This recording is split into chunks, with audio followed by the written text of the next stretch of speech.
As a kid growing up, Zuko was the most inspirational character I've ever come across.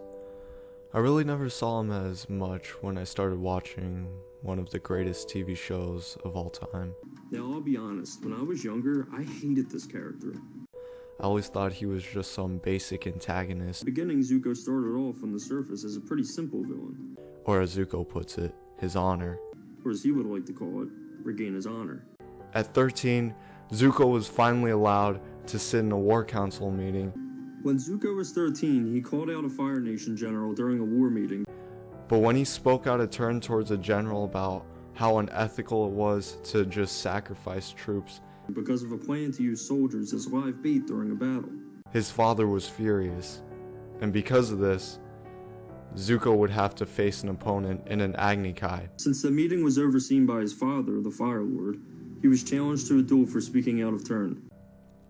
Zuko thought it was against the general that he spoke out against, but he didn't realize he had to face his own father. Unfortunately for him, the duel was against his father and not the general he spoke out of turn to.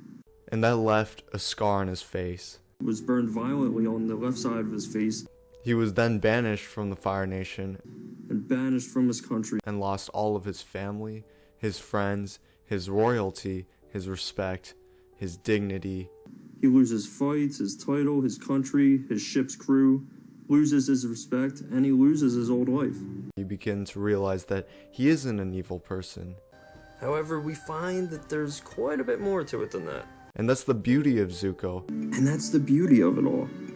And in the end of book 2, Zuko helps defeat the Avatar with the Zula.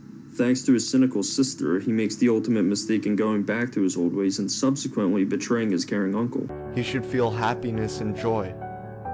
His father finally accepts him, and he is rejoined by his family. And after that final mistake he made, after regaining everything he ever wanted, the throne, his father's love, his country, his respect, everything, what does he feel? An extreme sense of relief now that he has his throne? Eternal happiness? Excitement? He feels ashamed. He feels regret. He feels regret and emptiness. He gave up everything. He left the Fire Nation to join the Avatar on the slim chance that he was even going to be accepted by Aang. He leaves his old life, tells his father he's going to join the Avatar and help him defeat the Fire Nation, and leaves everything behind on the slim chance that he'll be accepted by Aang and his friends.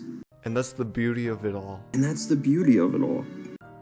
Through all of Zuko's struggle, After all of his struggling, it's that you have to willingly give up everything to be a better person. it's not easy to make a decision you normally wouldn't make just to live a better life.